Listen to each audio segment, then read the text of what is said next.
हाँ, good evening मेरे सभी प्यारे बच्चे। मैं राजेश त्रिपाठी आप सभी लोगों का महात्मा गांधी शिक्षा संस्थान में स्वागत करता हूँ। मेरे प्यारे बच्चों, जैसा कि आप सभी लोगों को यह मालूम है कि संपूर्ण विश्व वैश्विक महामारी कोविड-19 से अस्त व्यस्त है, जिसके कारण संपूर्ण विश्व की सभी सामूहिक गतिविधियों पर अस्थायी रूप से रोक लगा दी गई है। उसके बावजूद भी हम सभी लोगों को सामाजिक दूरी बनाते हुए एवं मानसिक लगाव रखते हुए आप सभी लोगों को महात्मा गांधी शिक्षा संस्थान म्यूचुअल क्लासेस अर्थात ऑनलाइन क्लासेस के माध्यम से समझाने जा रहा है। हमें आशा और विश्वास है कि आप लोग इस ऑनलाइन क्लासेस से लाभान्वित होंगे। मेरे प्यारे बच्चों, आज का जो मेरा लेक्चर है वास्तविक संख्याओं और उनके दशमलव प्रसार से रिलेटेड है। वास्तविक संख्याओं का और उनका जो दशमलव प्रसार हो कितने प्रकार से किए जा सकते हैं। जिसमें जो मेरा पहला चर्चा का विषय होगा वो ये होगा शांत दशमलव। तो पहला मेरा होगा शांत दशमलव।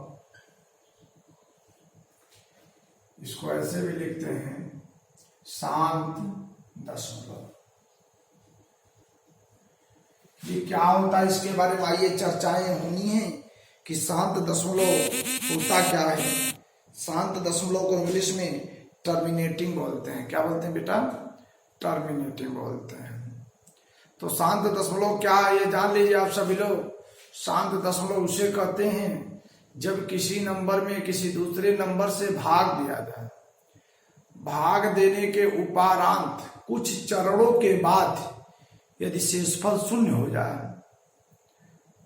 तो इस प्रकार का जो दशमलव प्रसार होता है उसे शांत दशमलव बोलते हैं।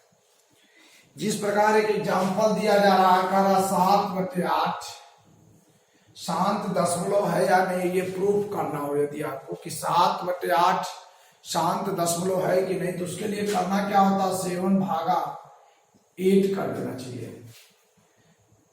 8 से तो 7 में भाग जाएगा नहीं, दशमलव बढ़ेगा, 0 बढ़ जाएगा। 8 × 64 हो जाएगा, घटेगा 6 हो जाएगा, 1 कट जाएगा, फिर यहाँ 0 बढ़ जाएगा, यहाँ कुछ नहीं बढ़ता है। 8 × 48, 8 छक जाएगा, 6 बढ़ जाएगा, फिर 2 बचेगा, वहां कुछ, फिर यहाँ 0 हो जाएगा, फिर यहाँ क्या बढ़ जाएगा 0, फिर भाग करोगे 8 × 16 हो जाएगा, फिर ये घटाओगे 4 होगा, पुनः 0 होगा, 8 बचे 40। तो सब कुछ लेकर के कट के कितना आ गया? इसका मान आ गया 0.8625। इसलिए इसे शांत दशमलव बोला जाएगा। क्यों? जब 8 पंजे सीधे नहीं, 2 40 कट के 0 हो गया, रिमाइंडर 0 हो जाएगा, अर्थात शेषफल शून्य आ जाए। एक बात ध्यान देने की आवश्यकता है बेटा, जब भाग देने पर शेषफल आपका क्या आ जाए? शून्य आ जाए, तो उस स्थिति में जो आपको मिलता है वो शांत दशमलव प्राप्त होता है। अर्थात सब कुछ लेकर के शांत दशमलव का जो परिभाषा हुआ, जब किसी नंबर को डिवाइड करते हैं, किसी नंबर से डिवाइड करने पर कुछ स्टेप चलने पर अगर उसका दशमलव प्रसार में शेषफल शून्य आ जाए तो इस प्रकार के दशमलव को शांत दशमलव कहते हैं। प्यारे बच्चों, इसको आप लोग नोट कर लेंगे। शांत दशमलव क्या है ये उम्मीद करते आपको आ गया होगा। जब किसी नंबर में भाग दे और भाग देते देखते देखे स्टेप बढ़ाया गया, लास्ट में 0 आ गया, तो इससे ये प्रूफ हो गया कि 8 से ये जो है पूर्णतः विभाजित हो गया, इसका मान 0 हो गया। तो इस प्रकार के प्रसार को शांत दशमलव कहते हैं। अगला देखिए, अगला जो है वो अशांत दशमलव क्या होता है? Non terminating. अशांत दशमलव। बेटा ध्यानपूर्वक देखने की आवश्यकता है। जो अशांत दशमलव होता है उसमें क्या घटनाएं घटित होती है जान लो। जब किसी नंबर्स में भाग दिया जाता है और भाग देने पर कोई नंबर बार बार आए, अर्थात शेषफल 0 ना हो और किसी चीज की रिमाइंडर बार बार होने लगे। जैसे 1/3 है 7 है, क्यों? क्योंकि 1 में 3 से भाग कर दो, 3 त्रिक का 9 दशमलव बढ़ेगा पहले, 3 त्रिक यहाँ 0 हो जाएगा, सॉरी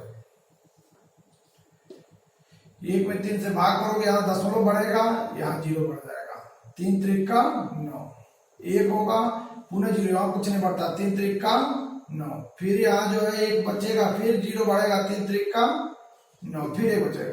मैंने इस तरीके से 0.333 यहाँ 0 लिख सकते हैं आप लोग। तो इसका जो प्रसार हुआ 0.333 इस तरीके से लॉन्ग टर्म में चला जाएगा, इनफाइनाइट तक चला जाएगा। तो इससे यह प्रूफ होता है कि इसे अशांत दशमलव कहा जाता है। जब आप किसी नंबर से किसी दूसरे नंबर को डिवाइड करते हैं, भाग करते हैं, और भाग करने पर शेषफल 0 न हो, कोई बार बार किसी उसका जो भागफल है किसी बार बार कोई नंबर रिपीटिंग होने लगे लगातार, तो इस प्रकार के दशमलव प्रसार को अशांत दशमलव बोलते। अशांत कहिए या अनावर्ती अनवासनी आवर्ती दशमलव भी इसे कहते हैं। ध्यान देने की बात है, अनवासनी आवर्ती दशमलव भी कहते हैं। ये ध्यान देने की आवश्यकता है बेटा। अनवासनी आवर्ती दशमलव या तो उसको कहिए या तो अशांत दशमलव कह सकते हैं। तो इस प्रकार शांत और अशांत के बारे में आप लोगों को जानकारी हो गई। आइए एक और मुद्दा है उसको प्रूव कर लेते हैं कि दिखाना कि 0.3333 एक परिमेय संख्या है। अनावासनी आवर्ती दशमलव संख्या, इसी को मान लीजिए दिखाना है। चूंकि 1/3 क्या परिमेय क्या है? परिमेय बता दो। 1/3 आपका परिमेय संख्या है। तो जब परिमेय मान लो यही दे दिया जाए कि 0.3333 डॉट डॉट डॉट ये परिमेय संख्या है, तो कैसे प्रूव दैट? तो आइए इसके बारे में चर्चा कर लिया जाए। इसका स्क्रीनशॉट ले लीजिए।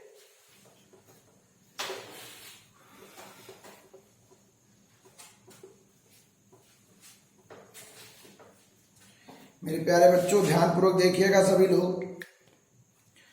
आपको प्रूव करना है कि एक एग्जाम्पल के माध्यम से समझा रहा हूं कि 0.333 एक परिमेय संख्या है, सिद्ध कीजिए। मान लो आपको कह दिया जाए, प्रूव करके बताया कि 0.3333 आप देखे भाग देने पर 0.333 किसका मान आ रहा था बेटा? 1/3 का मान ऐसा आ रहा था। किसका वैल्यू आ रहा था? 1.3 का। लेकिन यदि आपसे कोई पूछ दे इसको आप प्रूव करिए कि 0.333 एक परिमेय संख्या है, तो इसके लिए आप लोग क्या करेंगे? इसके लिए देखिए तुरंत हल करेंगे। क्या करेंगे? हल में मान लेंगे। सपोज दैट या लेटस माना यक्स बराबर मान लेना कि 0.333 डॉट डॉट डॉट। ऐसा मान सकते नहीं मान सकते हैं भाई? इतना बराबर एक्स या एक्स बराबर इतना मान लेते हैं। अब करते क्या है? अब दोनों पक्षों में 10 का गुणा करने पर अब इनके दोनों पक्षों बोथ साइड मल्टीप्लाई बाई 10, तो 10 का मल्टीप्लाई कराएंगे तो 10x इक्वल टू 10 गुणे 0.333 डॉट डॉट डॉट। अब देखो बेटा 10x इक्वल टू ये मल्टीप्लाई होगा। आप सभी लोग जानते हैं इस दशमलव प्रसार में जब 10 का मल्टीप्लाई होगा तो दशमलव का अंक दाहिने चला जाता है, अर्थात 3.3333 हो जाएगा। अब मेरे प्यारे बच्चे आप इसको ऐसे भी लिख सकते हैं, 10x इक्वल टू 3.333 को लिख सकते हैं आप 3 प्लस 0.333 ऐसे लिख सकते हैं। इनको अगर ये दोनों जोड़ोगे तो यही चीज हो जाएगा। ध्यान देने की आवश्यकता है विशेष। यहाँ जो बच्चे नहीं ध्यान देंगे वो समझ नहीं पाएंगे। अगर 3 प्लस 0.33 कर दिया तो ऐड करने पे ही आ जाएगा। अवॉइड नहीं करना मुझे। इनके स्थान पर कुछ माना गया, इनके स्थान पे क्या माना गया, ये चीजें फिर पुनः यहाँ है तो इनके स्थान पे x रख सकते हैं। तो 10x इक्वल टू 3 प्लस यहाँ क्या लिख सकते हो बेटा, x लिख सकते हो।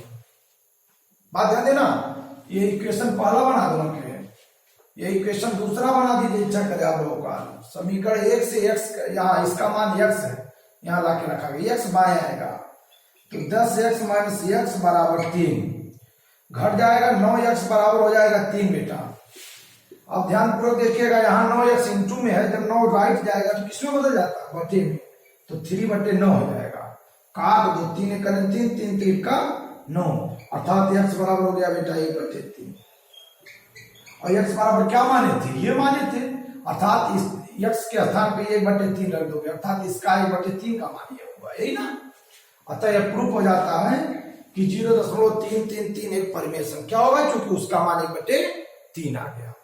इस तरीके से मेरे प्यारे बच्चों इसको आप लोग सॉल्व करने का प्रयास करिएगा। यदि नहीं आएगा तो फिर मुझे बताइएगा कि आपको क्या नहीं आ रहा है। सभी लोग ध्यानपूर्वक इसको देख लीजिए, स्क्रीनशॉट ले सकते हैं, जहां नहीं समझ में आएगा वहां फिर पूछ सकते हैं, कमेंट बॉक्स के माध्यम से या ग्रुप में, जैसे भी पूछ पाइएगा पूछ सकते हैं। अब आइए प्यारे बच्चे, एक बात और ध्यान दीजिए, 0.333 डॉट डॉट अगर न लगा के इसको ऐसे भी लिखा जा सकता है, बहुत ध्यानपूर्वक सभी बच्चे देखेंगे। इसको 0. यदि कोई 0.3 पे ऐसे कर दे तो आप घबराएंगे नहीं, वो क्या है, इसको बार पढ़ते हैं। इसको क्या पढ़ते हैं बेटा, बार।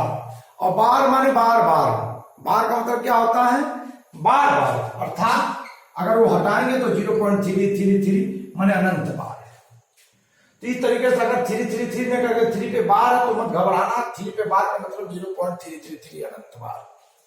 चलिए आगे चलते हैं। एक ही नंबर का मान लो पुनरावृत्ति बार बार हुआ है, तब तो लगाना आसान था। अब चलिए देखते हैं अगला, दूसरा क्या, अगला प्रूफ जो करना मुझे है वो है 1.272727 डॉट डॉट डॉट। अब क्या करेंगे, यह प्रूफ करिए परिमेय संख्या है कि नहीं, प्रूफ करिए परिमेय संख्या है। आइए प्यारे बच्चे इसको कैसे प्रूफ करते हैं, हल इसके लिए भी किया जाएगा। हल के लिए आप लोग क्या करेंगे, मान लेंगे, माना x बराबर 1.272727 डॉट डॉट डॉट, ऐसा मान सकते हैं। अब मानने के बाद देखिए यहां 2 नंबर की पुनरावृत्ति बार बार हो रही है, वो क्या है, 272727, अर्थात दशमलव हमें राइट वाले में 2 अंक आगे भगाना होगा। तो 2 अंक आगे भगाने के लिए दशमलव को दोनों पक्षों में कितने का मल्टीप्लाई कराना पड़ेगा, 100 का कराना पड़ेगा। अगर जितने अंक की पुनरावृत्ति होगी, 2 अंकों की पुनरावृत्ति होगी, इसलिए एक क्या आगे उतना 0 बढ़ा के दोनों पक्षों मल्टीप्लाई। अब दोनों पक्षों में 100 से गुणा, जब दोनों पक्षों में 100 से गुणा करोगे तो ये हो जाएगा 100x इक्वल टू ये हो जाएगा 100 गुणे 1.272727 डॉट डॉट डॉट।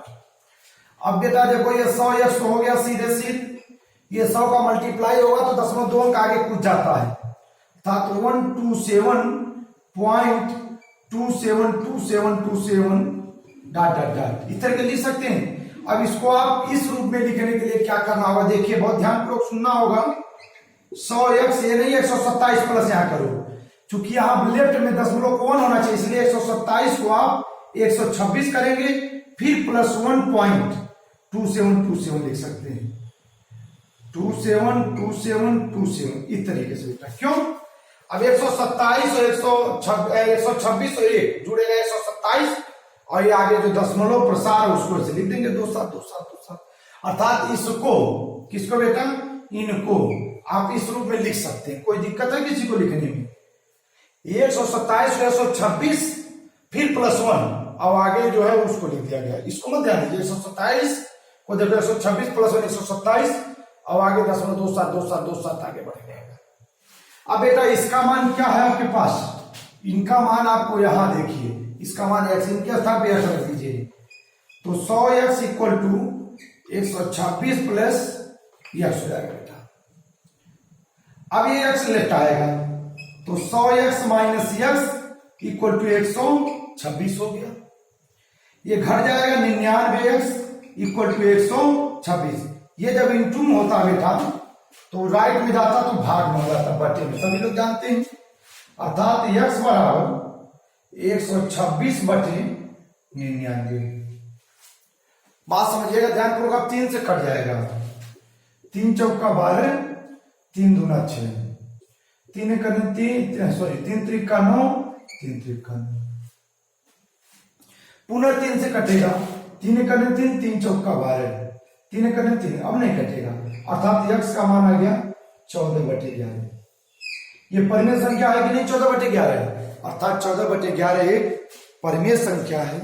तो इस तरीके से मेरे प्यारे बच्चों, आपको किसी भी दशमलव या अनावासी आवर्ती दशमलव को आप परिमेय व्यंजकों के रूप में, परिमेय संख्याओं के रूप में व्यक्त कर सकते हैं। तो मेरे प्यारे बच्चों, अब हम अपनी बाड़ी को विराम देंगे।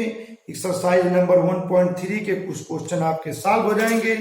जहां तक सॉल्व कर पाइएगा करिएगा, नहीं तो मेरे पास ग्रुप में पूछेगा, वहीं से मैं आगे